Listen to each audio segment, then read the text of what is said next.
What's up, y'all? It's your girl Queen Naja, and we are back with another episode of Aw Facts.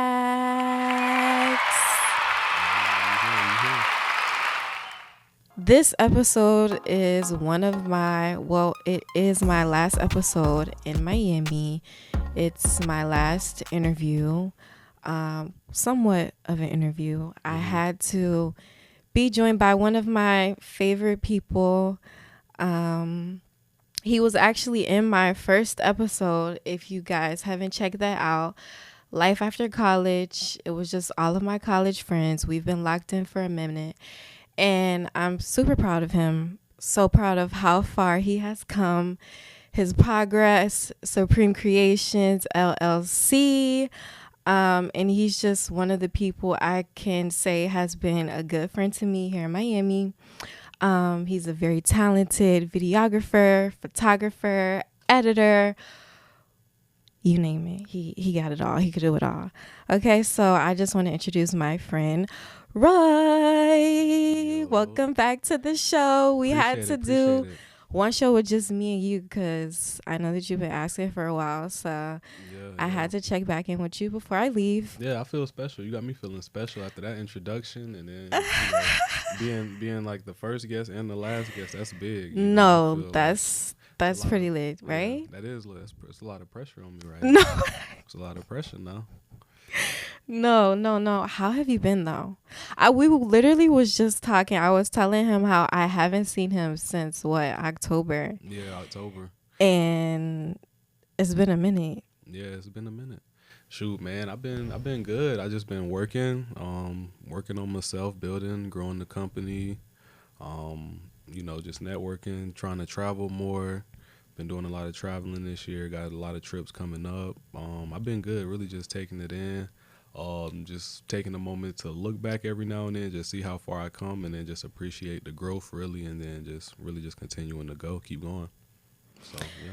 That's amazing because we kind of started our creative journeys at the same time, you guys. I've known Roy for about 5 years now. Yeah. I think about 5 years. 2017, that's 5 or 6 years. Yeah, right. And we were both in the same class. 7? Yeah, 18, 19, 20, 21, 22, 23, 24. That's crazy. That's almost like 10 years. It's crazy. That's like a kid. Yeah, for real. That's like a whole year. Yeah, people we went It's to been a school with while. who had kids, now that's what age they is, not about 7 years. No, but I'm just so proud of him and how far he has grown. Tell me about Supreme Creations LLC. That's why I really brought you on. It's grown a lot. It started did it start 2 years, 3 years ago? Like, tell me about that. Tell me about your journey. Yeah, it started about like 3 years ago. I want to say 2021. That's crazy. I don't even know when my own company started. Jesus. 2021. Yeah, that's when we graduated. 2021. Yeah, I think that's officially when it started. Because that's when I did like the paperwork for the LLC and stuff. So that's the official date. But yeah, I started like probably like shooting and like as a business. But since like probably like 2019 when I first started shooting videos and charging people for it. So yeah, but I say like 2021 is when I officially like made the LLC and got the official paperwork for it and everything. So yeah. Did you ever see yourself creating Supreme Creations LLC? Like, what was this your original plan or? Nah, really. I actually had started YouTube first, and it was like I went through a couple different names with the YouTube side of things. And then when I got to a point, probably like in my college career, like I had a very close friend of mine. He was telling me like, you have a camera, you could probably start doing photo shoots and maybe even doing music videos or something like that. Because that was just like the thing at the time. Everybody's making music videos, doing all these cool, crazy effects, showing up in nice scenery, whatever. So that was the kind of the mindset with that. Did I see it ever grown into a company when I had the YouTube? Probably not. I just thought like I was eventually gonna be like a famous YouTuber or something, and like be like the next, who knows, like Jake Paul or somebody like that, just doing stuff, Castanat or something. But they were, I don't even think Like they a was streamer. yeah, well, not necessarily a streamer, just a YouTuber. Like back then, it was more so like skits and like Oh yeah, public yeah. interviews and stuff. I guess I would say like a Smooth Geo, like those type of guys. But they're like, you kind of like branch off and kind of do other things. So like at the time, like a high school, we were doing more so like skits and vlogs, so kind of like the funny stuff. And then when we got to college, it kind of like expanded to skits, vlogs, and then we started doing public interviews and like public pranks and going around like involving people and stuff like that. And then it kind of pivoted to like photography and videography, charging and making it a business type of thing. Which one do you like to do the most? That's tough. No, his editing is fire. I feel That's like tough. your editing is so strong. What, on the video side or photography side?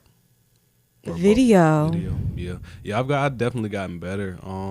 I would say it's hard because it depends. Like video, like both of them, has like a creative process to it. So it's like when you plan things out, you kind of storyboard it and you got the ideas. You have reference shots and you're able to like go in and create it and bring that to life from just a picture or a video or a reference that you may have. So I think I would say like the video side, because it's a little bit more of a planning that goes into that. And when it's planned right, you're able to execute it well. So when it comes out, I feel like it's more rewarding video wise, because I feel like that takes a little bit longer than going in and setting up, whether it's at a studio or office or wherever you're shooting at, to take pictures. Executing that's a little bit easier. It's still cool when you get the results and it looks like how you planned it. But I think the video side of things, I think I like that a little bit more, because it's a longer process and it's a better reward, I feel like, once it pays out and comes out how you want it to. Let's talk about the importance of investing in yourself. When you first started, do you feel like the money that you put into it, you've gotten back? Because I know the equipment for sure is expensive. The camera equipment, the lights. Yeah. Let's talk about the importance of investing in yourself and helping your company grow. Have you feel like you've received that money back? Or Oh yeah, no, definitely tenfold for real. Cause like when I first started off, like I bought my first camera maybe like 2018. It was like a Canon T6i or something. Got it off Amazon. Came in like a bundle. Came with the camera, like extra accessories, lenses, some of that stuff like you really don't need, but it just comes with it. And I think I paid like around like almost $700 for that. And at the time, like that was a lot of money for me. Like I'm like, oh, like $700, and it's coming like with a tripod. Like I'm like, this is a big, a big spend for me. So like, especially like being in college and not even really touching that type of money. Honestly, I was like, yeah, like this is a big investment. But I made it. Started off with the YouTube stuff, and like when I started, to like I was working at the time, so I started to like observe other people's like setup whenever I would go places or like go to events and shoots and stuff, and like look at their videos, and I'm wondering like, dang, like what is it that I'm not doing that's like making their stuff look this good and my stuff doesn't look this good? So that's when I started like researching like cameras, and I'll be on YouTube and Amazon and just like scrolling, like looking at cameras that's like a little bit more expensive, maybe like $1,900, something like that, trying to like see like, okay, like when I get this much money, I'm gonna upgrade to this camera or this camera because I can afford it a little bit more. But it's like in the beginning, I wish I would have like bought the most expensive camera, because in the beginning, I recommend like always buy like the most expensive, whatever it is. Like if it's a camera, a microphone, a light, or something, or whatever, like no matter, like even if it's just not pertaining to camera stuff, like if you do lashes and like maybe there's some device that you may need to like help the lashes stay on better, or some type of glue that works better than other glue and it's more expensive, get the most expensive stuff, because at least for with technology, I know like you try to cheap out, you try to cheap out and get a cheap camera, you gonna see where you paid for the cheapness at, like whether it's the quality, whether it's in pictures, it may not take this much pictures, or maybe something that may not have these cool features that all the newest stuff have, or the color depth may not be as good. But yeah, get the most expensive camera, because like you save yourself time in the end, because it's like you gonna make money regardless off of this stuff. You're gonna recoup your investment. So like you buy the most expensive camera, or something a little bit more up there, your quality's good. You ain't got Yeah. to worry about what I'm saying, having to upgrade again. You just get new lenses. You know what I'm saying? You ain't got to Mhm. worry about that. So that's really what I would say. I've definitely recouped my investments on the camera side of things. And looking back, like I tell myself now, like okay, like I wish I would have just paid for this most expensive thing, because like cheaping out, something's gonna break. Whether it's like a tripod, you get a cheap tripod, it's gonna break. It may not be able to go as high as you really need it. You know what I'm saying? And then it's like now you got to go back and spend more money than you could have just spent that in the begin with, recoup the investments off of it, and now you're looking at something even bigger and more, so far beyond a tripod or a camera or a microphone. You know what I'm saying? You might be looking for a studio space now.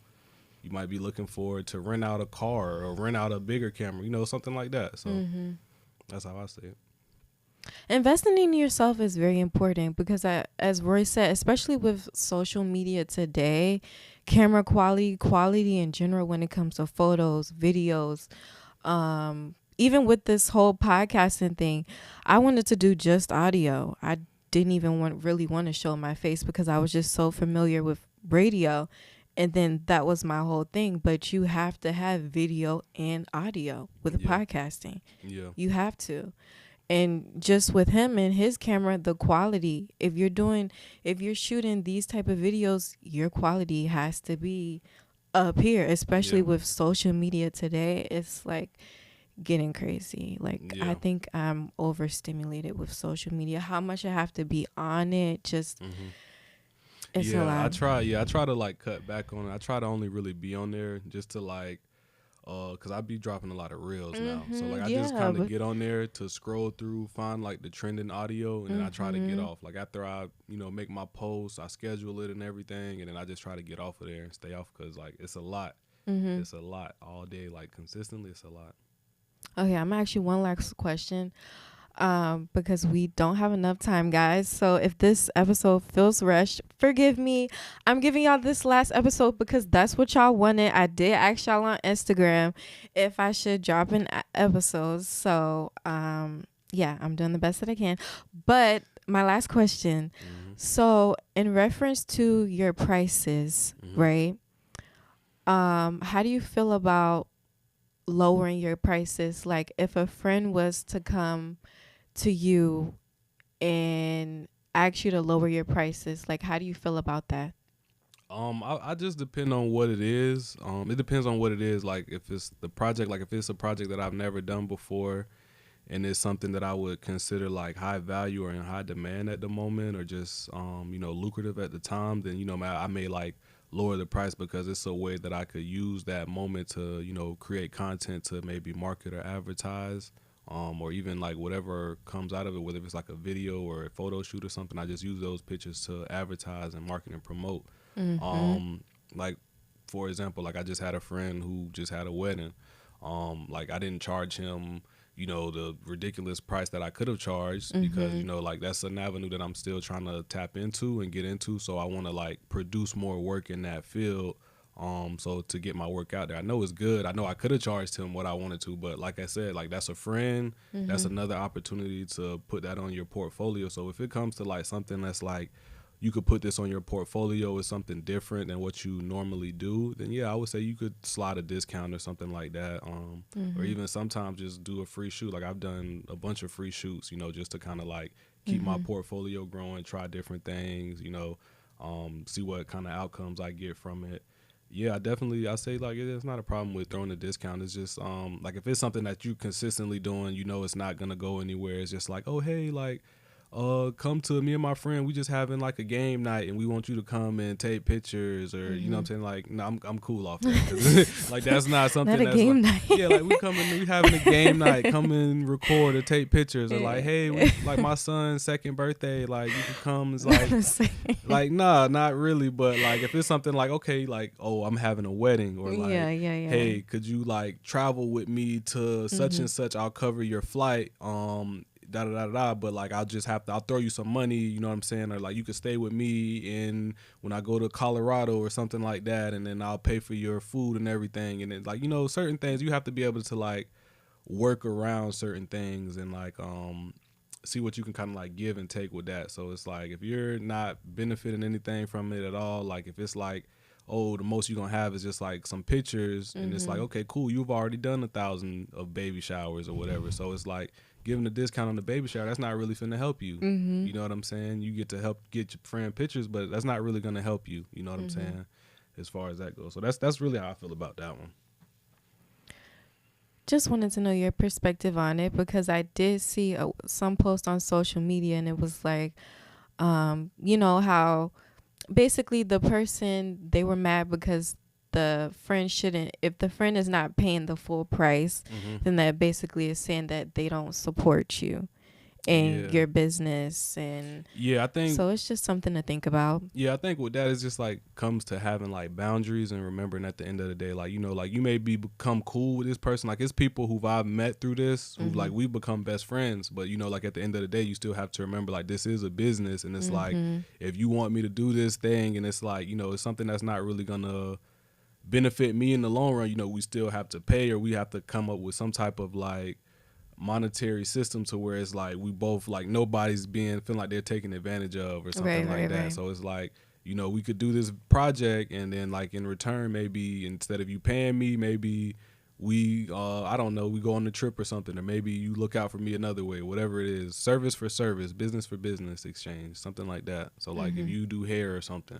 I'll give you a video, you do my hair, you know what I'm saying? Or you do websites, I give you a video or photo shoot, you fix my website, something like that. You got to learn how to exchange and barter services. Good things to think about, good things to take into account, especially if you're starting a creative business, your prices, investing in yourself. Shout out to Roy, shout out to Supreme Creations, LLC.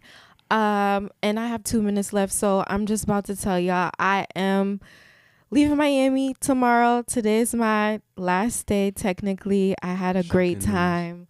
I had the best time of my 20s. Miami was a place of growth for me. I definitely grew since I first came here. I was able to find my voice. I was able to find my talent. I was able to grow my skills, especially with radio, this podcasting thing. I would have never imagined even like starting my own podcast. That was never like a vision for me, a goal for me at all. So the fact that I even started this on my own, I'm just clapping it up for myself right now. I'm just very, very proud. And yeah, guys, I just feel like I need a fresh new start. I've been in Miami for like 7 years, as long as I've known Roy, a very long time. Yeah, almost 10 years. And I'm ready for something new. I'm ready to get out there. I'm ready to at least try, take the chance, make new friends, network with new people, make new connections. And I'm just excited for this journey and whatever it'll bring for me. So thank you guys for tuning in to All Facts. Thank you guys for actually listening to my episodes. I be seeing y'all like the statistics or whatever. Thank you guys for listening. Thank you guys for commenting, sharing. I love you all. And Roy, can you tell them where they could find you at? Yeah, you can find me on Instagram at Supreme Creations 23. You know, Supreme spelled the regular way, Creations with a C and an S at the end, letters or numbers 23, excuse me. And you can also follow my personal account, Supreme Directs. What else? Or you can go to my website, supremecreationsllc.com. The link is in my bio on both Instagrams. And yeah. Thank you. And you know where to find me, Queen Naja, QU3Es in Naja, and allfacts.ent. Thank you guys for tuning in. My next episode will be in DC, Baltimore, one of those. So stay on the lookout. And it's Facts. Bye.